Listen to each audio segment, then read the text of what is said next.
Bonjour et bienvenue dans le journal de la semaine. Dans ce numéro, nous verrons que les astéroïdes changent de couleur lorsqu'ils s'approchent de la Terre, qu'il est possible de fabriquer du plastique avec de l'eau, ou encore que la meilleure façon de courir n'est pas forcément celle qu'on croit. Enfin, tout juste 100 ans après la crue parisienne de 1910, nous recevrons Pascal Popelin pour évoquer le risque qu'un tel événement se reproduise aujourd'hui. Les astéroïdes qui croisent parfois la Terre sont généralement de couleur claire, comme s'il s'agissait de jeunes astéroïdes. C'est étonnant car ils ont le même âge que ceux beaucoup plus sombres qui orbitent entre Mars et Jupiter. Pour des astrophysiciens français et américains, c'est le passage auprès de la Terre qui explique ce mystère.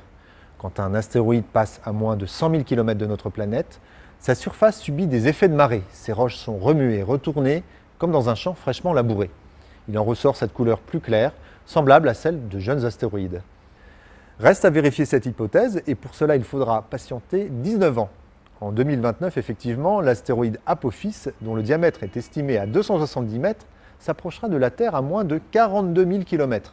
Il sera alors temps de vérifier s'il change effectivement de couleur. En 1960, l'Américain Joe Kittinger s'élevait à une altitude de 31 km à bord d'un ballon et sautait en chute libre protégé uniquement par sa combinaison. Au cours de cet exploit, plusieurs records furent battus. La plus haute ascension en ballon, le saut en parachute le plus haut, la plus longue chute libre et celui de la plus grande vitesse atteinte par un être humain dans l'atmosphère. 50 ans après Kittinger, un Autrichien, Felix Baumgartner, va tenter de battre ces records en sautant d'une altitude de plus de 36 km. Même dispositif, après s'être élevé durant 3 heures à bord d'un ballon d'hélium, Baumgartner s'élancera dans le vide, protégé par sa seule combinaison pressurisée. En raison de la rareté de l'air, l'Autrichien devrait franchir le mur du son seulement 35 secondes après le début du saut. Un choc violent auquel il devra résister. Puis il ouvrira son parachute, mais seulement après 5 minutes et 35 secondes de chute libre afin de battre le précédent record. Annoncée pour le courant de l'année, cette tentative n'est pas dénuée d'intérêt. Elle pourrait permettre un jour aux astronautes de rejoindre la Terre sans assistance en cas d'urgence. S'il existe de nombreuses pistes pour produire des matières plastiques sans pétrole, celle que vient de retenir une équipe japonaise est atypique. Le matériau que les chercheurs ont mis au point contient en effet 97% d'eau, 2 à 3% d'argile et moins de 0,4% de composés organiques destinés à stabiliser l'ensemble. Il en ressort un matériau plastique, un hydrogel très exactement, aux propriétés particulièrement intéressantes. Il conserve sa forme après moulage, il est élastique et reprend ses dimensions après avoir été étiré, il est capable de s'auto-réparer en cas de dommage et résiste à l'action des protéines.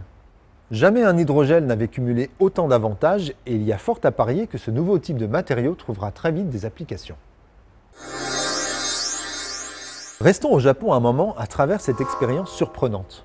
Dans une boîte de pétri d'une dizaine de centimètres, des chercheurs japonais ont recréé la ville de Tokyo et de ses environs. En lieu et place de chaque centre urbain, ils ont placé des flocons d'avoine. Puis, en son centre, ils ont déposé un myxomycète, un organisme qui se développe comme un champignon et qui raffole des bactéries présentes sur les flocons d'avoine. Comme vous pouvez le voir, le myxomycète s'étend et s'organise très rapidement pour former un réseau optimal entre les différentes sources de nourriture. Or, ce réseau est tout à fait comparable à l'infrastructure réelle du réseau ferroviaire de Tokyo. En modélisant les solutions retenues par cet organisme vivant, les chercheurs japonais espèrent mettre au point des algorithmes capables d'améliorer l'efficacité et le coût de réseaux existants, qu'il s'agisse de transport ou de télécommunications sans fil. Courir pieds nus ou avec des chaussures? Depuis l'invention des chaussures modernes dans les années 70, peu de sportifs se posent aujourd'hui la question. Ces chaussures de conception parfois très complexe permettent effectivement de propulser le pied sans trop d'effort, mais surtout d'amortir le choc lorsque le talon touche le sol. Et effectivement, un talon qui touche le sol sans chaussures subit un choc plus violent. À se demander comment les êtres humains ont pu se passer de chaussures amortissantes durant des milliers d'années. En fait, des chercheurs se sont réellement penchés sur la question et apportent aujourd'hui une explication. Lorsqu'ils n'avaient pas de chaussures ou simplement des chaussures très fines, les hommes couraient différemment. Non pas en posant le talon au sol, mais en posant d'abord l'avant du pied. Ce faisant, le pied ne subit aucun choc, même sur des surfaces très dures. Une manière de courir dont pourraient encore s'inspirer nombre de sportifs afin d'éviter des traumatismes de la cheville. 1910, la Seine inondait Paris et sa région. 100 ans après, la Seine peut-elle encore sortir de son lit? Pour aborder cette question, nous recevons aujourd'hui Pascal Popelin, président des Grands Lacs de Seine et auteur du livre « Le jour où l'eau reviendra ».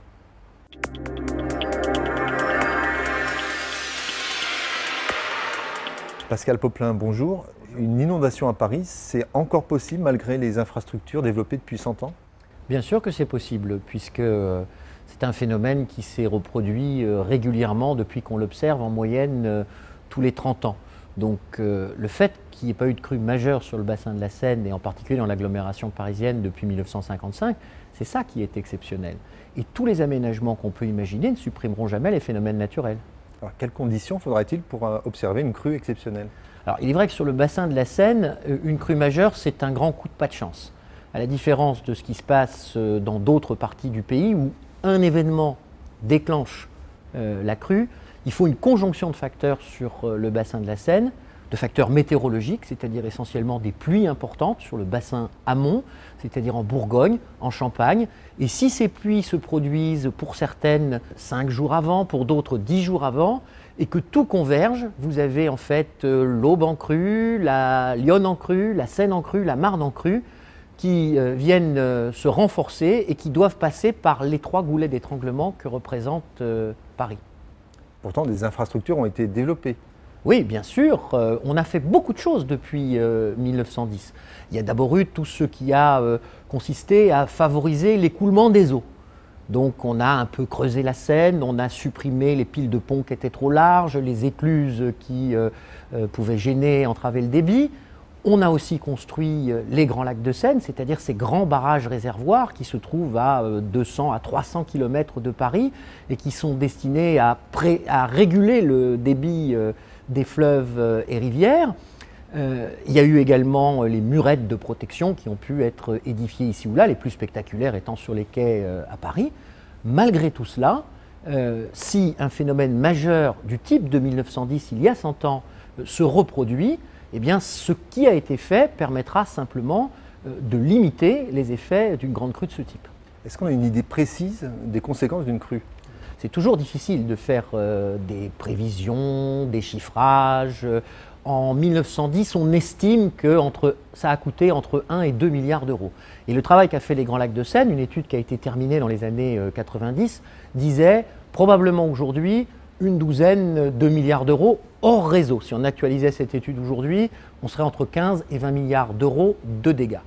Alors quels sont ces dégâts? D'abord, il faut bien préciser que sur le bassin de la Seine, on est sur un phénomène de crue lente. C'est-à-dire qu'on peut supposer que ce n'est pas des crues torrentielles qui surprennent les gens sont prévenus à l'avance, et donc s'ils prennent les précautions, il n'y a pas de danger pour la vie humaine. En revanche, ça veut dire qu'on va arrêter pendant une certaine durée le métro, avec toutes les conséquences que ça peut avoir. Ça veut dire qu'il y a un certain nombre de bâtiments qui vont être les pieds dans l'eau. Après, il faudra soit les réaménager, soit pour certains les reconstruire. Ça veut dire qu'un certain nombre de secteurs n'auront pas d'électricité. Et l'électricité, aujourd'hui, c'est quelque chose dont on est beaucoup plus dépendant qu'on ne l'était en 1910, où il y avait finalement très peu d'abonnés à l'électricité, et surtout, on ne faisait pas tout ce qu'on fait aujourd'hui avec l'électricité. Et puis les voitures, par exemple. Toutes ces voitures qui sont dans des parkings souterrains à Paris, qu'en fera-t-on? Est-ce qu'on pourra les évacuer ou est-ce qu'elles seront perdues corps et biens? Bref, le retour d'un épisode majeur qui arrivera sera quelque chose qui, de toute façon, nous amènera pendant une certaine période à un mode de vie dégradé et qui, ensuite, si on a pris les bonnes précautions et on y travaille, permettra de repartir rapidement, mais de toute façon pas immédiatement, avec tout les coûts économiques que ça peut induire. L'urbanisation, la bétonisation des abords de Seine ne renforce-t-elle pas la crue? Ça renforce à deux égards. D'abord, il faut savoir qu'en petite couronne parisienne, 90% des zones inondables sont urbanisées. Alors ça pose deux problèmes. Le premier problème, c'est qu'à partir du moment où on réduit l'ampleur des zones inondables, donc la possibilité pour l'eau de s'étaler, eh bien, on renforce le phénomène de l'ampleur d'une crue. Et puis le deuxième problème, c'est que tout ce qui se trouve en zone inondable est vulnérable pendant la crue et après la crue, parce qu'il y a parfois des dégâts sur lesquels il sera difficile de revenir, et sans doute un certain nombre de bâtiments qu'il faudra totalement reconstruire parce que les fondations auront été ébranlées par l'eau qui se sera répandue dans ces zones inondables. Alors comment se préparer concrètement? Alors, il y a encore des possibilités de réaliser des grands aménagements sur le bassin de la Seine. Et en particulier, les Grands Lacs de Seine travaillent aujourd'hui sur le projet d'un 5e ouvrage qui est d'une philosophie différente des barrages réservoirs qui existent actuellement et qui permettrait de retenir le passage de la crue de Seine à la confluence de la Seine et de l'Yonne pour laisser passer la crue de Yonne. J'ai dit tout à l'heure qu'une grande crue, c'était la concomitance d'un certain nombre de facteurs. Si on enlève le risque de concomitance en pouvant retenir les débits de la Seine, le temps de passer les débits de l'Yonne, on diminue déjà la probabilité de retour. Et si, malgré tout cela, l'ampleur du phénomène est telle que la retenue est insuffisante, elle atténuera en tout cas la hauteur de l'eau à Paris. Donc gagner aujourd'hui 70 cm, demain peut-être 1 mètre, ce n'est pas neutre, ce sont des milliards d'euros qui seraient économisés. Si ça arrive, comment on va le savoir? 5-6 jours avant, on aura une idée sur le risque, c'est un peu comme la météo. Et puis 2-3 jours avant, on aura la certitude.